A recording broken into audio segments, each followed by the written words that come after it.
Ayamu ashri dhilhijjati, hizi siku 10 za mwanzo katika huu mwezi wa Dhilhijja, ayamun mu'azzamatun, ni siku ambazo tukufu, ni siku ambazo zina ukubwa mbele ya Allah subhanahu wa ta'ala.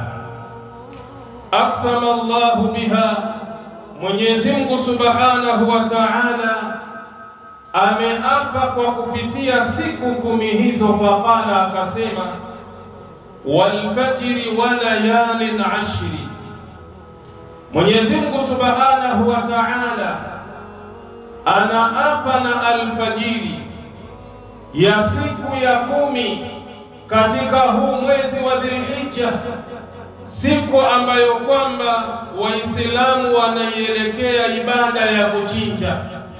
Allah jalla fi'ala ndani ya alfajiri hiyo ya kuchinja anaapa nayo katika maneno yake matukufu, walayalin ashrin, na vile vile anaapa na haya masiku 10 ya mwezi huu wa Dhulhijja, ambayo ni kuanzia tarehe 1 mpaka tarehe 10 katika huu mwezi wa Dhulhijja.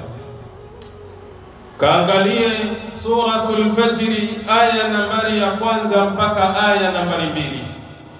Wal-iqsamu biha dalilun ala 'idamiha, na Mwenyezi Mungu subhanahu wa ta'ala alipokwenda amua kuapa kwa kupitia masiku 10 hayo ya mwanzo katika mwezi huu wa Dhulhijja, hii ni dalili na muongozo ambao tunapata ya kwamba hizi ni siku bora, ni siku ambazo ni tukufu amama Allah jalla wa ala. Wa hiya afdalu ayami dunya, na siku 10 hizi za mwezi wa Dhulhijja ni siku bora zaidi kuliko masiku yote ambayo yapo ndani ya dunia hii, yapo ndani ya ulimwengu huu.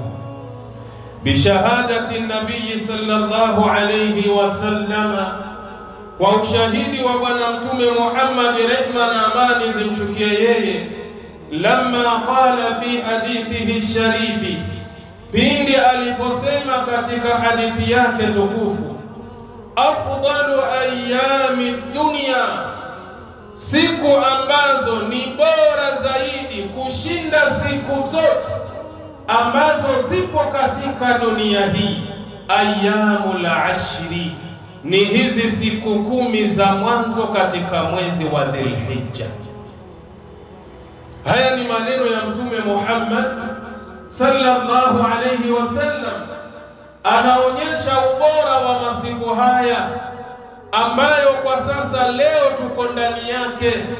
Leo tuko katika tarehe 3 ya mwezi wa Dhulhijja.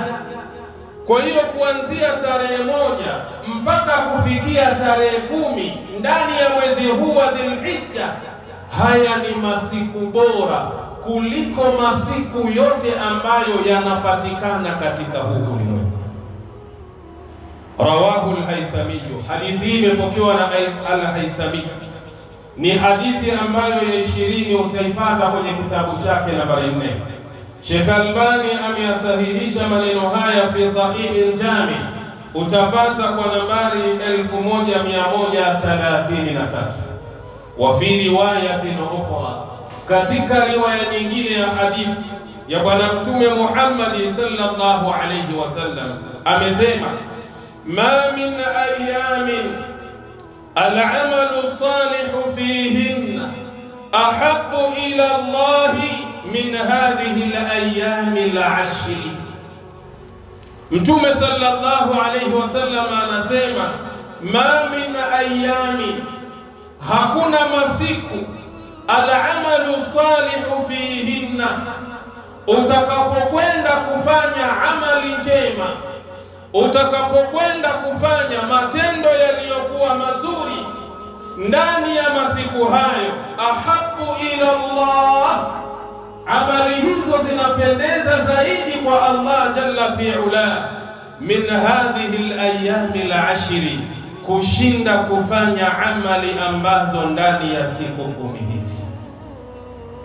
Hizi siku 10 unapokwenda kufanya amali, unapokwenda kufanya jambo zuri, jambo lile linapendeza zaidi kwa Allah jalla fi'ala kuliko ukilifanya kinyume na masiku haya. Faqalu, wakasema masahaba, ya Rasulullah, ewe mtume wa Allah, wala jihadu fi sabilillah, unamaanisha ya kwamba ubora wa siku 10 hizi zinashinda jihadi ambayo unakwenda kupigana kwenye njia ya Allah? Ina maana siku 10 hizi ni bora kushinda jihad? Faqala, mtume akasema, wala aljihadu fi sabilillah, wala hiyo jihadi ubora wake hauingii katika kufanya amali ndani ya siku 10 hizi za mwezi wa Dhulhijja, illa rajulun, isipokuwa mtu kharaja binafsihi wa malihi, aliamua yeye mwenyewe kutoka kwenda kwenye jihad kwa kupitia nafsi yake, akatoka yeye na akatoka na mali yake. Falam yarji min dhalika bishay'in, kisha kusiregee chochote kutokamana na hayo mambo aliyokwenda nayo. Bimaana yeye mwenyewe alikufa vitani na mali yake pia ikamalizikia kwenye jihad. Huyu atakuwa ni bora zaidi jihadi yake kushinda hizi siku 10. Lakini yule ambaye atakwenda na mali yake kisha akaenda na nafsi yake, akarudi akiwa hai na mali yake akarudi nayo, huyu jihadi yake haishindi ubora wa siku 10 za mwezi wa Dhulhijja. Allah. Hadithi hii ni sahihi, kaipokea Imamu al-Bukhari kwa nambari 969. Sheikh Albani ameisahihisha fi sahihi Tirmidhi, utaipata kwa nambari 757.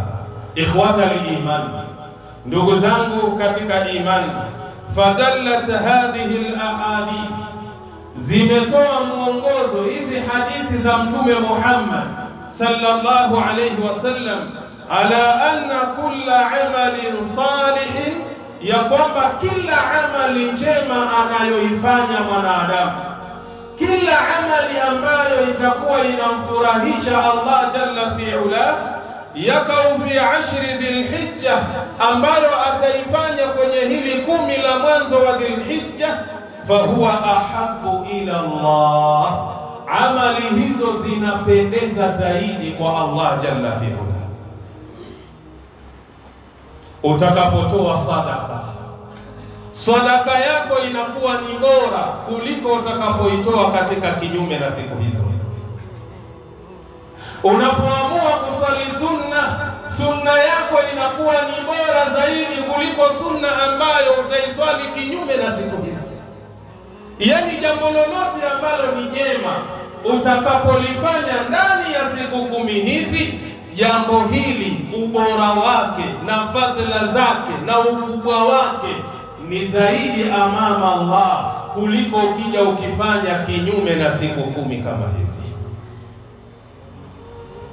Wa idha kana ahabba ila Allah, na ikiwa hizo amali zinapendeza zaidi kwa Allah jalla fi'ala, fahuwa afdalu indahu, basi ni amali ambazo ni bora zaidi mbele ya Allah jalla fi'ala. Wa anna alladhi yajtahidu fi ta'ati fi hadhihi al-'ashr, na kwamba yule ambaye anayejitahidi katika kufanya mambo ya taa mbalimbali katika hizi siku 10, fahuwa afdalu, huyu mtu anakuwa ni bora zaidi amali anayoifanya min almujahidi alladhi raja'a binafsihi wa mali, kuliko yule mujahidi ambaye amerejea na nafsi yake na mali yake kutoka wapi? Kwenye jihad. Ili huyu mujahid aweze kuwa amali yake ya jihadi ni bora zaidi kuliko amali inayofanywa ndani ya siku 10 hizi, aende yeye mwenyewe, aende na mali yake, kisha yeye mwenyewe afe huko kwenye jihad na mali yake yote isaparatike kwenye jihad. huyu sasa amali yake hii inakuwa bora zaidi kuliko ile amali utaifanya ndani ya siku 10 hizi.